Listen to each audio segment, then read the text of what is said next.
Hello and welcome to the session Regrowth and Urban-Rural Linkages in a Regional Scope across European Perspective. My name is Johanna Johncock and I'm from Institut Raum und Energie in Wedel near Hamburg, Germany. All of the people who are on the live stream, you can contribute to the discussion by posting a question or a comment in the chat. You can find that chat on the right-hand side. And on the top right-hand side, you can also reach the so-called wall of interest, where you can also leave comments, react to already posted posts, or upload pictures, for example, or just leave a comment which is a bit more sustainable, where other people can also react if you want to do that. The moderators of this session will then integrate your contributions from the chat or the wall of interest into the ongoing discussion. So now let's get started. I'm looking forward to a very interesting exchange with all of you. Thank you very much. Yeah, ladies and gentlemen, dear colleagues, welcome to our session Regrowth and Urban-Rural Linkages in a Regional Scope across European Perspective from my side as well. My name is Rink and I'm from the host institution of this conference, the URP2020 in Leipzig, and I will moderate the first part of the session. I would like to say a few words about the background of the topic.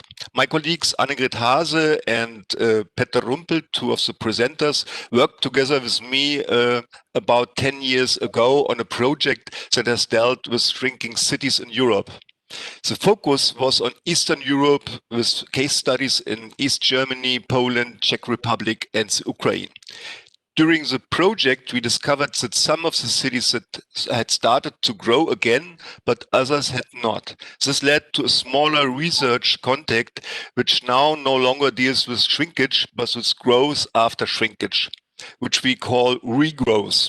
Annegret Haase will first present the conceptual framework and the comparison of 4 cities, and Peter Rumpel will then specifically present the case of Ostrava and explore why Ostrava is not a city that is growing again.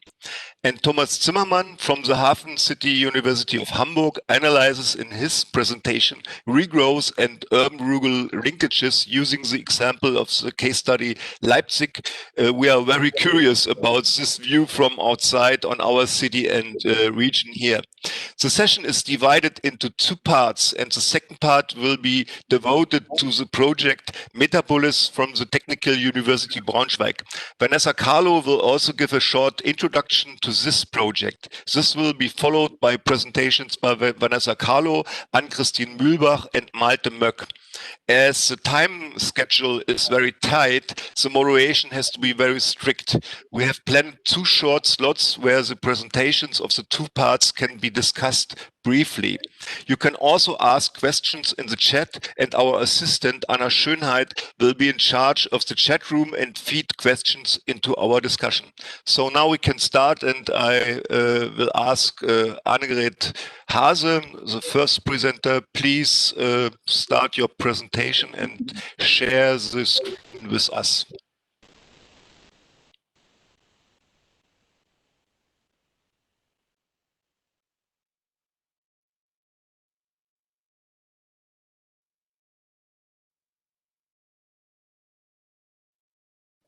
We cannot hear you, Anna.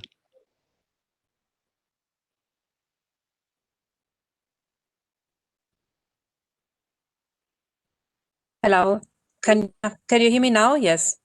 Yes, we can hear you. Okay, just a Please moment. share the screen. Yes, we can see the screen. Okay. Hello, everybody. I'm very happy that I can contribute to this session, and I will give you a short talk about factors driving the regrowth of European cities. A comparative study that Dieter and I did together with our colleagues Marco Bontje, Chris Couch, Szymon Marcinczak, Manuel Wolf, and Peter Rumpel, who will be here and present after me. The background is a study and a paper that we published in Cities this year. The research objective was to identify the driving factors of urban regrowth, to analyze the interaction between these driving factors and the role of external and local factors. We did a contrasting comparison of 2 regrowing and 2 shrinking cities. So population-wise regrowing, that means Leipzig and Liverpool in our studies were the cities that demographically were regrowing, and Lódz and Ostrava the ones who were still demographically shrinking. And what we did was, at the heart of the study was a systematization of driving factors of urban regrowth and their interaction. The research questions were the following. What are the driving factors that are influencing the turn from shrinkage to regrowth? How do these factors interact, and how are they mutually depending on each other? And how do these factors relate to contextual conditions at different scales, from local to national and supranational? We dealt also with the literature, and we dealt with urban regrowth after shrinkage as a part of a wider, longer urbanization process. We dealt with the literature on shrinkage. We especially we identified drivers, causes, but mainly we shed light on the debate on regrowth and reurbanization. Here we have a little bit terminological fuzziness, so there is a lot of terms, but what was important for us was to deal with new growth in cities that were formerly shrinking. Especially we dealt with studies that identified factors driving regrowth. I listed these studies here for you. And the gap of knowledge that we found was that there was a lack of a systematization of these drivers. They were just listed and explained, but not really dealt with with respect to interaction.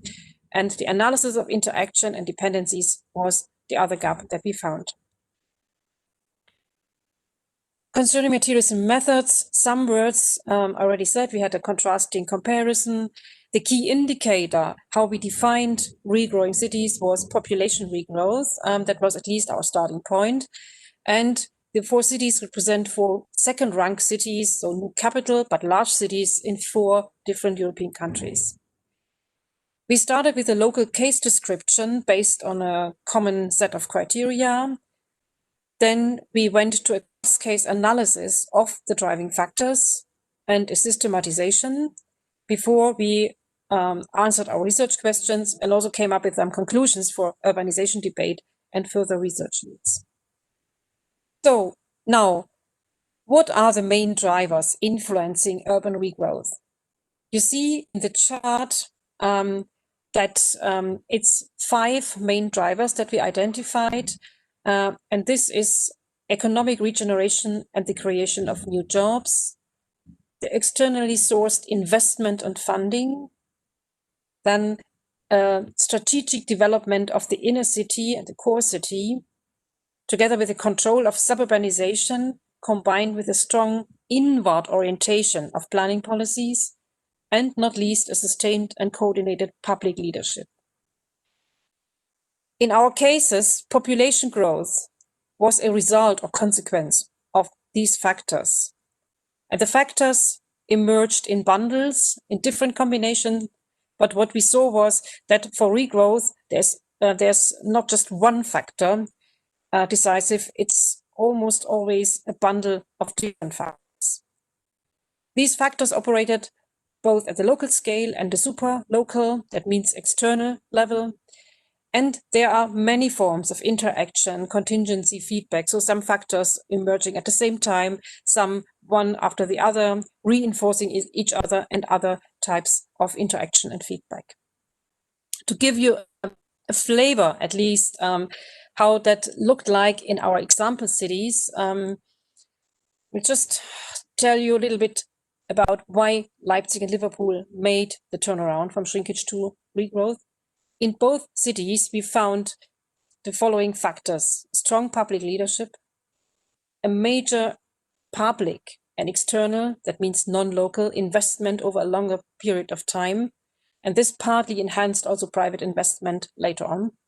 The creation of jobs, the focus on inward development and redevelopment of the inner city, housing and high-quality public space. and the direct or indirect control of suburbanization, either in terms of housing construction moratoria outside the city borders, as in Liverpool, or the, let's say, no money anymore for suburban housing construction, as in Germany. So, and the combination of these factors and their interaction have led to population regrowth in terms of in-migration and natural growth, and to economic recovery. Very shortly, since Petr will, after me, go more into detail for the case of Ostrava, what about Lódz and Ostrava? Why didn't they make the turn to demographic regrowth? Here in our study, we saw a surprise, which we didn't expect when we started. We saw that it's a bit more complicated as we thought. Both cities experience further on population shrinkage, but at the same time, economic recovery. So, of most of the success factors for Leipzig and Liverpool that I presented before hindered population growth in Lódz and Ostrava. That is, no major public external investment and a high dependency on private investment. No focus on inward development, if then market-driven, in terms of redevelopment of the inner city, a lack of attractive and payable housing, and a lack of attractive public space. And not least, an ongoing suburbanization. So no control or limitation of that. But at the same time, we saw a creation of jobs and economic labor market related recovery. So coming now already to the last part of my presentation, what did we learn from that for urbanization debate on regrowth? We learned that Leipzig and Liverpool show the importance of a strong public leadership and external public funding. Regrowth obviously depends on external support that operates together with local efforts. This interaction is crucial for a good result. So regrowing cities in their majority are no phoenix cities that are emerging just from their ashes by own indigenous success, as Power coined it in 2010. Lódz and Ostrava show that neoliberal approaches do not lead to sustainable or comprehensive recovery as we see it in the more welfare-oriented frameworks of Leipzig and Liverpool. Regrowth may take different ways, and we see a decoupling of trends. That means we see in Lódz and Ostrava demographic shrinkage and economic stabilization recovery. That means in conceptual terms that population development as our key indicator does not reflect the multidimensional urban change, and we possibly have to go for a broader definition of what regrowth really is. And last, presence and the absence of factors and combinations of factors are driving different pathways of regrowth or hinder its emergence. Last slide. Where do we go from here further? I think we have to discuss more variations of regrowth, the decoupling of trends, and understand the impact of different driving factors and contextual conditions. We have a book new debatable material. We have to understand the impact of policies at different scales, from local to national, that impact on regrowth. We have to deal more in detail with these decoupling of economic and population recovery. And we have to achieve a more complex and nuanced understanding of urban change than, for example, life cycle models predict. So there is much more spatial and process-related complexity that we have to understand better. And given this, the circumstances now, I think also crisis and their impact on urban change are under-researched so far. For instance, the financial crisis that we saw at the end of the 2000s, or the current COVID-19 crisis. So I will leave it with that. Thank you very much for your attention. Now, Dieter and I would be happy for some questions if you have the time. And we are also happy about questions to our email address or in the chat that we will answer. Thank you. Mm-hmm. Yeah, Anna, thank you very much for this insight into a comparison between different cities in Europe. probably we will come back to your further questions, particularly to the questions related to COVID-19. And now we will immediately continue with the presentation of Petr Rumpel, and he will elaborate a bit more why Ostrava is a shrinking city. Please, Petr, you have the word. Okay, thank you. Good afternoon. In my presentation, I will maybe repeat and support some arguments presented by Annegret. So I will concentrate my presentation on arguments why is Ostrava not a regrowing city, and what was the trajectory of shrinkage, and what is the near future. So please next. Yes, that's the content. I will characterize shortly the shrinking city of Ostrava. I will present causes, consequences of shrinkage, and the main part of my presentation will be policy responses and conclusions supporting the arguments and statements by Annegret. Please next. Here you can see where Ostrava is. It's maybe 500 kilometers from Leipzig. It's 5 hours by car in the northeastern part of Czechia, of Czech Republic, in Moravian Silesian region, which is an old industrial region and shrinking region as well. Please next.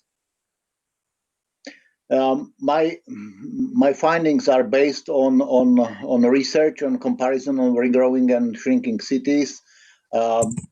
Annegret presented our paper, and I was responsible for the case study of Ostrava. Please next. Yes, case study of Ostrava. Ostrava is old industrial city. 150 years of growth was based on hard coal mining since 1830s until 1989, on coke production, heavy metallurgy, heavy engineering, chemical industry, and energetics. We can say that very general process was urbanization, which was pulled by industrialization, and it was the situation from 1830s until 1989, until the launch of economic and political transformation and restructuring. So, and the growth of population and the economic growth took place in very different geopolitical and geoeconomic context. And especially strong was the growth of population and industry in the era of socialist industrialization, 1948, 1989, via centrally planned economy. Please next. Characteristics of urban structures. Ostrava has developed by the process of integration of former independent towns and villages. Ostrava is a polycentric city which complicates public management. It is not a compact city. It is very fragmented and perforated by many phenomena and processes. I would say it's a chaotic industrial mining city with the mixed residential, industrial areas, brownfields, and parks, and afforested slag pits, and so on. And there are very heterogeneous urban structures and land uses. We have on the territory of city colliery dumps, slag pits, a lot of brownfields. 8% of the territory are brownfields. Ostrava is the regional capital. It's the core of Ostrava agglomeration, and it is good for Ostrava that Ostrava has better amenities and better services than other cities in industrial Ostrava agglomeration, which are shrinking and depopulating more intensively. Please next. You can see the mixture of structures. In the front of the picture, you can see the city center with the church. Then afforested brownfield, and on horizon it is the picture of blast furnaces. Now it's a regenerated brownfield. Please next. Ostrava should move to the west. It was the decision in 1946, and new part of Ostrava was established, founded, and built in 1950s, 1970s. It is called this part of Ostrava is called Poruba, and it had over 80,000 inhabitants. Now only 60,000. Please next.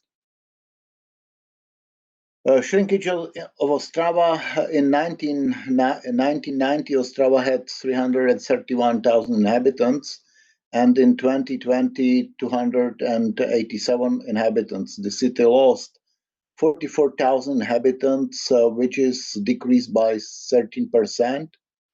And Ostrava has been experiencing continuous population decline by approximately 10,000 inhabitants per year. The main causes are deindustrialization. The industrialization caused loss of jobs, especially in the period 1990-2004. And in 2004, we had the peak of unemployment with 18%. The unemployment meant the job-related outmigration. Other factors of outmigration were air pollution, bad image of Ostrava, and we had and we have decreasing birth rates and aging population. One of the very important factors is suburbanization. People move to suburbs and peri-urban space because of pollution of the city, and because of failure of planning, partly. And we have intensified social exclusion since the 1990s. In some parts of the city are socially excluded localities which grow demographically. Please next. Consequences. We can see shrinkage of the whole city, a shrinkage of some city districts and localities, especially in the inner city. The main reason is loss of jobs in mining heavy industries and loss of relative residential attractiveness. Some parts of the city, especially the suburbs of the city, are growing because of suburbanization. According to realistic prognosis for 2050, there will be decline to 250,000 inhabitants if factors remain the same. Due to negative balance of natural change and negative migration balance, we have the outmigration of about 1,000 inhabitants yearly. Please next. Policy responses in 1990s until 2018, I would say policy has responded to the causes or consequences of shrinkage rather indirectly. Main response was economic and urban development policy in Ostrava, addressing especially unemployment and loss of jobs. The strategy how to deal with urban shrinkage is or has been to promote job creation and economic growth, and partly inner city regeneration as well. It is according to the statements by Ostrava mayors in these almost 30 years, and according to strategic development plans. Mayor or mayors has not seen the population as a challenge or a problem. Please next. Policy responses. First, very successful strategy recommended by all these international economic institutions such as World Bank and the Monetary Fund and OECD was attraction of foreign direct investment in Ostrava. Ostrava presented itself as entrepreneurial city, as investor-friendly city. It was in this framework of neoliberal policy making. And most important for all politicians and experts interested in city development was job creation and economic growth as panacea. 40,000 new jobs were created in automotive industries, then in ICT and retail. For example, we have these days zero employment in mining. Maybe 5,000 people work in heavy industries, 6,000, but we have about 10,000 in automotive, about 17,000 in ICT, and 5,000 or more in retail, and so on. So the diversification of economy and job creation, it was very successful strategy. And the second part of strategy was inner city brownfield regeneration and support for sports and cultural events in order to make the city more attractive and improve the image. And brownfield regeneration, that's important, was partly financed by EU structural funding. Please, next. Peter, please, 1 minute left. Oh, Ostrava, in the light of regrowth theory, Ostrava has weak public sector leadership. Ostrava has weak planning, no real comprehensive inward-oriented planning strategy. Suburbanization is considered a desirable process. We have no sprawl containment, and politicians support suburbanization. And there is no real housing policy by public sector. Please, next. Final conclusions. Ostrava was successful in economic development, creation of new jobs. New developments on inner city brownfields as private initiatives were successful as well. We have now new sports and cultural events. In Ostrava, I would say everything improved, but nothing is definitely quite well. Ostrava still has the image of a highly polluted city despite the reaction of pollution. And there is a decoupling of relatively successful economic development and growth and ongoing slight population shrinkage. Ostrava is slightly demographically shrinking city because of absence of favorable combination of factors for population growth. Next. And for more information, for more knowledge about Ostrava, you can read the paper by Annegret, Haase et al. Thank you very much for your attention.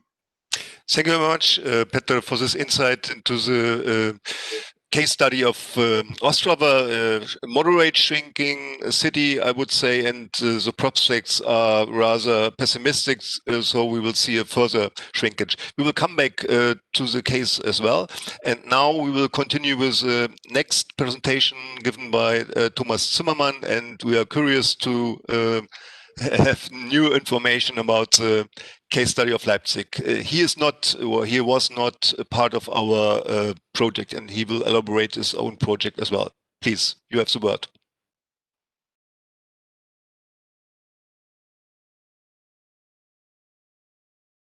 We cannot hear you. Hello.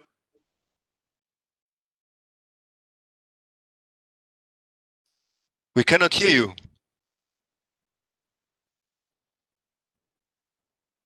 Thomas Zimmermann?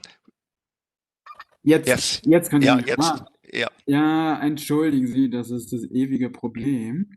So, yeah, I have to start my presentation. Yeah, thank you for inviting me in this session. I will talk about dealing with problems that stem from growth, from regrowth, and will use a relational perspective.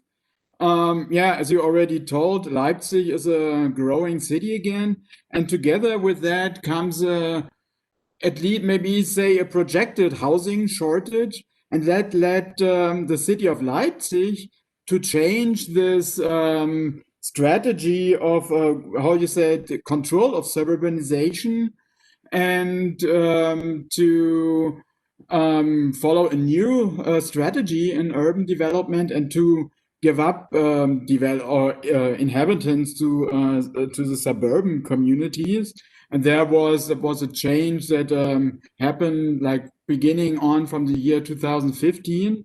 And there was a task of establishing a housing concept for the whole region, and the Regional Planning Association was asked for it. And so what the question that we deal with, and we are working on a book chapter right now, is what are the capabilities of the Leipzig region to deal with the new challenges due to regrowth? As I already mentioned, like in the title, we, in order to understand what happens there, we use a relational perspective, and we conceptualize a city region as an assemblage. That's a concept developed by Deleuze and Guattari, and then further developed into a coherent theory by Manuel de Landa.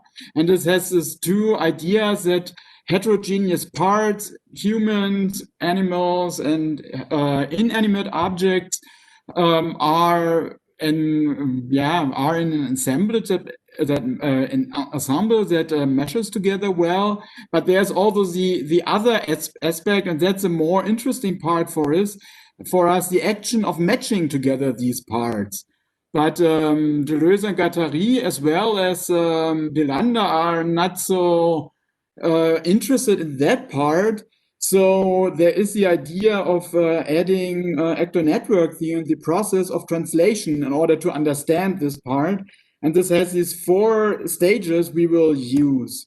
Our project or our research is embedded in a transdisciplinary research project, Stadtland Navi, in the Stadtland Plus initiative.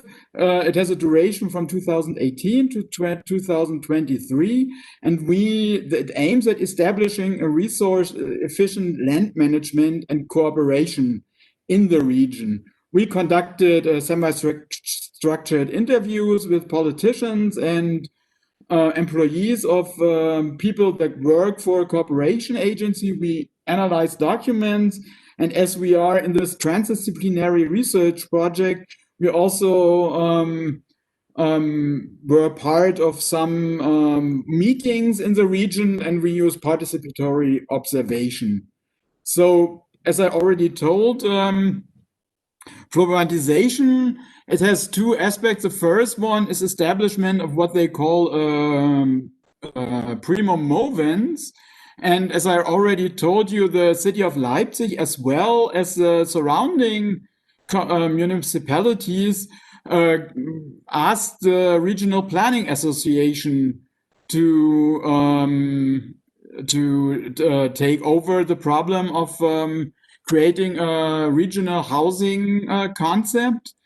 And as you see there, the Planning Association is an organization that includes the city of Leipzig, the surrounding suburban areas in the county of Leipzig and North Saxon, as well as rural areas. And within this process of 5 years, the Regional Planning Association kind of established the legitimacy for developing this concept in the process of building up a regional plan. And this Regional Planning Association, as many of our interview partners said, has a high reputation in the region, and they have a profound knowledge of this region, because most of the people working there are work in the region since the beginning of the 1990s.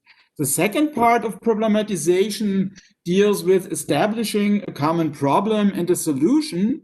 And so the first problem, as I already told, is like the shortage of housing in the city of Leipzig, and the solution was establishment of an urban-rural linkage in the surrounding area. As the process went on of developing this regional plan, the Regional Planning Association added another problem to this to the solution. They also addressed this problem of shrinking rural areas. And so they defined criteria for locating housing development there. And so, like, for when you think about dealing with this initial problem of this shortage of housing in the city of Leipzig, there is this restriction of the Regional Planning Association as prima movens, that they have a focus on balancing the needs of its whole entire territory. And they cannot just focus on the suburban area. Within this process, the Regional Planning Association has like 4 communicative areas where they interact with the partners of the region. They are the boards of the Planning Association. There was an informal meeting called a regional conference. They had the participatory procedure, and they are bilateral talks. In all of these arenas, this topic of this issue of land management competes with other regional planning issues. So until now, it was has not been like the real focal problem of one of these arenas. And what is also interesting, that the only arena that really addresses all municipalities in the region that would be important to forge a regional alliance or an assemblage is a participatory procedure. But that's in a procedure where the municipalities have to write written comments on the plan. So that's not a real good arena to forge an alliance in the region. Enrollment, I think enrollment deals with like forging the alliances, and the literature just differentiates between inanimate objects and persons with their capabilities. So one mechanism we used was like as a transdisciplinary project, we made up a brochure where we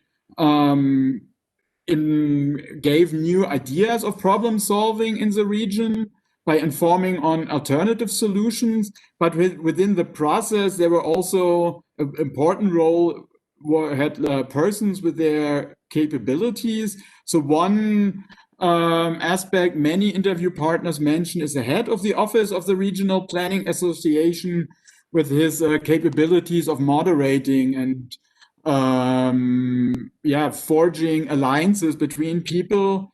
And another mechanism of enrollment in the process was when they had this regional conference, they invited an expert from another region, the region of Hanover, that kind of gave some insight or some ideas in that process. Mobilization means, or the concept or the mechanism of mobilization deals with making different or creating and strengthening the relations between different objects. And so the first part would be like spatial analysis. That there's one example the Planning Association did in our research project. So it's the idea is to get the characteristics of the region in these arenas, to have the characteristics of the region introduced in this process. Another mobilization, or maybe it's more a mechanism that hinders mobilization, is that the Planning Association within this process of making up a regional plan has to deal with lots of legal requirements that could be considered as restricting factors for mobilization, as they cannot actually do what the region really needs, because there are other plans from the state that have like different ideas that they have to follow. Mr. Zimmermann, 1 minute left. Yes, thank you. I'm already there. So representation of municipalities would be another topic of mobilization. So the city of Leipzig is really heavily represented there with all major political parties, while the remaining municipalities of the region are only partially represented as the both counties have only 4 or 5 seats in the board of the planning association. So my conclusion, an assemblage for dealing with problems of regrowth in the city of Leipzig has not been established yet, but they kind of established the foundation that the Regional Planning Association established itself as prima movens, but they increased complexity within this problem-solving process by adding this new problem of the shrinking areas. And due to these legal requirements, they also lacked until today personal resources to get to solve this problem. And we, as a research project, can be supportive for the further project. So we can, I mean, a large part of our work is mobilization of characteristics of the region, as well as introducing new problem-solving mechanisms. But we will have to see what will be in the future. So I'm looking forward for questions. Okay. Mr. Zimmermann, thank you for this presentation. And interestingly, you're dealing with similar problems or topics as we do, with particularly with housing and housing policy. Now we have only 4 minutes left, and I will hand over the word to our assistant Anna. Please, what are the questions from the chat? Yeah, thank you, Dieter. We have 2 questions addressing the presentation from Annegret Haase. And they're both of a similar nature because they're referring to methodological questions. One is, how did you define determinants on population growth? The second is quite similar. It is asking, how did you measure the economic regrowth, and was it at similar levels for all 4 cities? Mm-hmm. Yeah, thank you. Please, Anna, short answers. Yes, I cannot give details here, but we measured population growth, as a combination of natural growth and migration balance or migration characteristics. So this is the key components. I hope I answered this question. And the second is economic recovery. It's different aspects. It's the investment, it's the growth of economic the economic base, it's the stabilization of economic base, it's the creation of jobs, and it is of course the added value and that economy gives for the local budget, etc. So that means it's also a composite factor. Yes. If there are more detailed questions on that, then please email me. Mm-hmm. Okay, thank you very much. Are there other questions or comments, particularly from the audience here within the WebEx room? So Petr or Mr. Zimmermann or the group from Braunschweig, do you have questions or comments?